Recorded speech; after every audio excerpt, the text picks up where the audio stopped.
माय channel.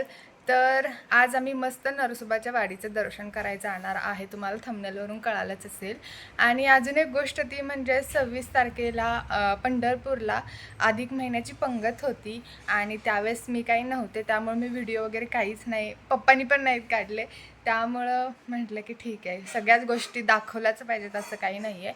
आणि 26 तारखेलाच मी बरोबर नव्हते, कारण की माझं थोडं काम होतं, त्यामुळे मला पुण्याला जायला लागलेलं. तर येस.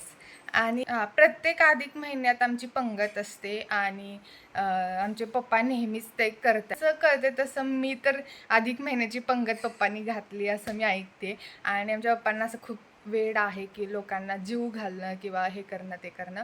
आणि त्यामुळं आणि आमचे पप्पा म्हणतात की सगळ्याच गोष्टी दाखवायच्या नसतात. जर आपण एखादं पुण्याचं काम करतो तर ते दाखवलंच पाहिजे असं काही नाही आहे. आणि तर त्यामुळं मी काही गोष्टी अशा आहेत की मी दाखवत नाही, कारण की आमच्या पप्पांचं म्हणणं असते मग जे काही आपण करतो त्याला काही अर्थ राहत नाही, त्यामुळं समजून घ्या.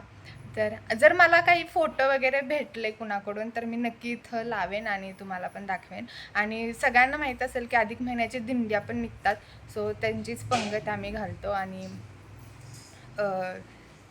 एवढं तर मी सांगू शकते तुम्हाला. तर आज आम्ही मस्त नरसोबाच्या वाडीला जाणार आहोत दर्शनासाठी. आणि आत्ता सध्या पाऊस पडला आहे, त्यामुळे तिथलं वातावरण खूप सुंदरच असणार आहे. आणि नदीला पाणी पण आहे. पाठीमागच्या वेळेस जेव्हा मी नरसोबाच्या वाडीला गेले होते आणि तो मी व्हिडिओ अपलोड केला होता, तर त्याच्या खाली कमेंट्स आले होते की आम्ही पण इथलेच आहोत आणि ह्या सगळ्या गोष्टी. सो मला वाटते हा व्हिडिओ अपलोड केल्यानंतरसुद्धा मला कॉमेंट सेक्शनमध्ये कॉमेंट्स येणार आहेत. तर येस, तुम्ही खूप सुंदर ठिकाणी राहताय, मी एवढं सांगू शकेन तुम्हाला. तर चला, आता आज गुरुवार असला आणि तुम्हाला माहिती आहे काय कोइन्सिडन्स आहे माहीत नाही, मी जेव्हा पण व्हिडिओ करतो तेव्हा गुरुवारच असतो आणि प्रत्येक व्हिडिओमध्ये मी आज गुरुवार आहे, मम्मी पप्पांचा उपवास आहे नाही असं तसं, आणि आज पण गुरुवारच आहे. सो मम्मी फराळाची तयारी करते आणि पप्पा शाळेतून येऊपर्यंत फराळ होईल, मग पप्पा आम्ही सगळे जेवण करू आणि मग निघू. कारण की सध्या आमच्या पप्पांना तर सुट्टी नाही आहे, जनगणनेचं काम चालू असल्यामुळं. तर म्हटलं की आपण मस्त इथलं छोटं छोटं काय म्हणतात देवदर्शन करूयात. तर चला, आमची मम्मी काय करते ना. आणि यांच्या अगोदर मीच तयार होऊन बसली. इथं आमची मम्मी ताक करायले, ताक.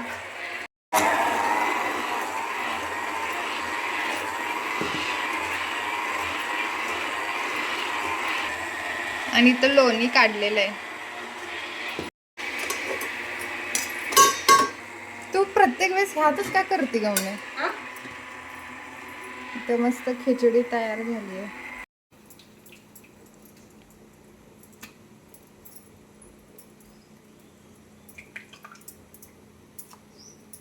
पप्पा ते आल्यावर पहिल्यांदा फराळ केला आणि फराळ केल्या आम्ही लगेच निघालो, कारण की आमच्यापासून हे जे डेस्टिनेशन आहे ते म्हणजे 1-1.5 तासाच्या अंतरावरती आहे आणि त्यामुळे मग 1-1.5 तासात पोचतं, त्यामुळे आम्ही जरा लेटच निघालो होतो. आणि इथं आहे कृष्णा नदी आणि ती किती सुंदर दिसते बघा आत्ता उन्हाळ्यातच.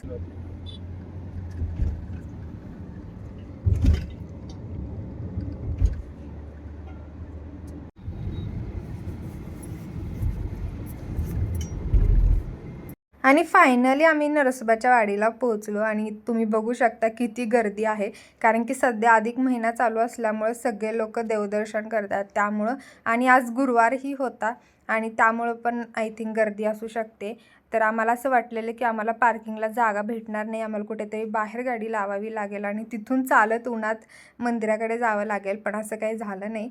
आम्हाला पार्किंगलाही चांगली जागा भेटली. आम्ही पहिल्यांदा गाडी पार्क केली आणि गाडी पार्क करून मग आम्ही तिथून मग चालत मंदिराकडे गेलो. तर फायनली आम्ही आलेलो आहे आणि आता अधिक महिना आहे, त्यात गुरुवार आहे, त्यामुळे खूप गर्दी आहे. तर चला बघूया, दर्शन तर घेऊन यायचं आहे आपल्याला. पार्किंगला तर जागा भेटते. गाडी पार्क करून आम्ही दर्शनाकडे निघालो आणि माझे मम्मी पप्पा दत्त महाराजांचे खूप मोठे भक्त आहेत, आम्ही सुद्धा आहोत. आणि आम्ही सगळे पिठापूरला सुद्धा जाऊन आलेलो आहोत. तुम्हाला बऱ्यापैकी जणांना माहिती असेल दत्त महाराजांचं ते जन्मस्थान आहे आणि तिथे सुद्धा आम्ही जाऊन दर्शन घेऊन आलेलो आहोत. पण त्यावेळेस मी काय व्हिडिओ वगैरे करत नव्हते. आय थिंक मला वाटते मी 8वी-9वीला असेल तेव्हा आम्ही तिथं गेलो होतो. तर आम्ही मस्त मंदिराच्या परिसरात गेलो आणि तिथं खूप छान अशी डेव्हलपमेंट केली आहे. सध्या खूप जास्त स्वच्छता वगैरे राखली आणि ही गोष्ट बघून मला खरंच खूप छान वाटलं. आणि तिथं गेल्यानंतर आम्ही पहिल्यांदा कृष्णा नदीकडे गेलो, कारण की हातपाय धुण्यासाठी, आणि हातपाय धुणंच मंदिराकडे जातात.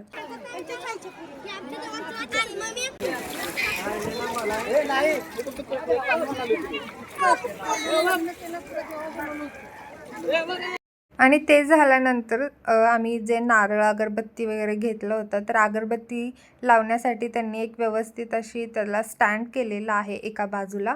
जेव्हा आपण नदीतून पायरी चढून वरती येतो तेव्हा उजव्या बाजूलाच ते आहे आणि तिथंच सगळेजण अगरबत्ती लावतात. तर इथं मम्मी आमची तिथं अगरबत्ती लावते.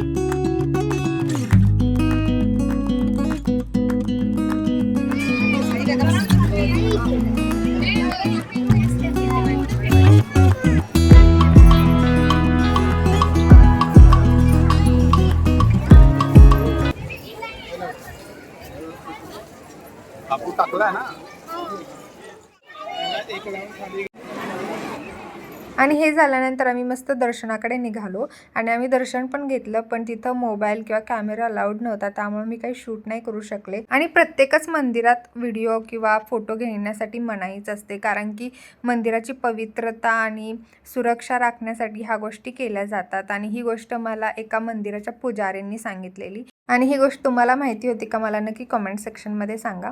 तर आम्ही दर्शन घेतलं. दर्शन घेतल्यानंतर आम्ही देवाला प्रदक्षिणा घातली आणि इथं आम्ही तीर्थ वगैरे घेतलं आणि इथं महादेवाची पिंड होती, सो तिथं पण आम्ही नमस्कार केला.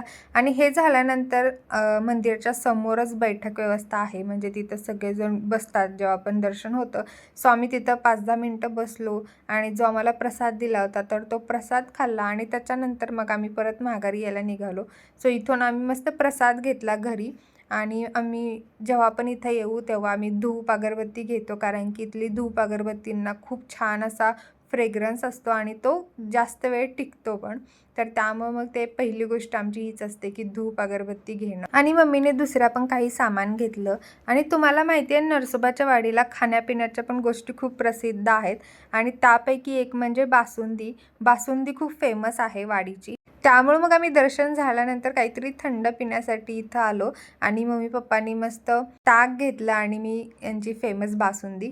आणि तुम्ही सुद्धा वाडीची बासुंदी खाल्ली आहे का, मला नक्की कमेंट सेक्शनमध्ये सांगा. आणि बासुंदी व्यतिरिक्त तिथं खानावळ सुद्धा खूप फेमस आहे, जी की आहे सोमन खानावळ. पण तिथं ना तुम्हाला विचारपूस करून जावी लागेल, कारण की त्यांच्या खूप सोमन खानावळ आहेत. पण जी रिअलवाली आहे ती थोडीशी आतमध्ये आहे. म्हणजे जर तुम्ही मंदिराकडे जात असाल ना, तर उजव्या साईडला मंदिराकडे जाता आणि डाव्या साईडला एक रस्ता जातो. सो डाव्या साईडला जो रस्ता जातोय तो एकदम आतमध्ये जातो आणि तिथं आतमध्ये ते सोमन खानावळ म्हणून खूप मोठा असा बोर्ड लावलेला आहे. सो ते त्यांचं रिअलवालं दुकान आहे, जे मी तुम्हाला आता व्हिडिओमध्ये दाखवते. आणि ती 11:30 ते 2:30पर्यंतच ओपन असतं आणि त्याच्यासाठी तुम्हाला 45 मिनटं वेटिंग करावी लागते. त्यामुळे तुम्हाला जर यायचं असेल तर तुम्ही अगोदरच येऊन तिथं वेटिंगसाठी बसला तर तुमचा नंबर लागतो. त्याच्यानंतर आम्ही घरी निघालो आणि घरी निघाल्यानंतर आम्हाला करवंद दिसली वाटेमध्ये, तर आम्ही मस्त करवंद घेतली, कारण की आम्हाला करवंद, जांभूळ म्हणजे जे पण काही फ्रूट सीझनलवाले असतात ते आम्हाला फार आवडतात सीझनमध्येच खायला. मस्त करवंद आणलेत, पण आता लक्षात आलं माझं. असू दे आता.